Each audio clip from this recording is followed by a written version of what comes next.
Seorang anak kos mengungkapkan penyesalannya setelah melakukan pola makan yang tidak sehat.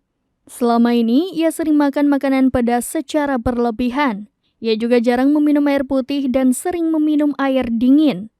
Dari pola makanan yang tidak sehat itu berdampak pada tubuhnya. Hidup di kos yang jauh dari pengawasan orang tua pun membuatnya kilaf. Kini, ia terserang penyakit hingga harus menjalani operasi.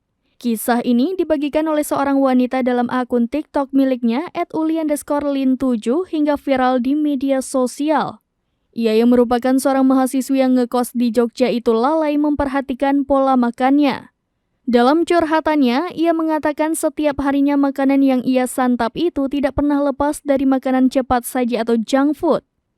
Ia senang menyantap makanan seperti bakso, seblak, gorengan hingga mie instan. Selain dari makanan, minuman juga sering meminum es teh atau es krim. Ia jarang sekali meminum air putih. Parahnya lagi, ia hanya makan nasi sehari sekali, dan dari pola makan yang buruk itu pun ia sempat mengalami sakit demam hingga 2 hari. Setelah sembuh dari demam, ia syok melihat keanehan dari dalam tubuhnya. Ia melihat bagian lehernya muncul sebuah benjolan.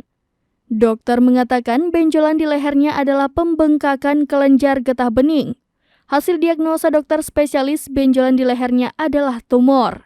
Sang dokter pun menyarankan untuk segera dioperasi dan kini ia pun menyesali pola makannya yang dulu tidak baik. Ia menjadikan pengalaman pahitnya ini sebagai pembelajaran agar ke depan ia bisa menerapkan pola hidup sehat.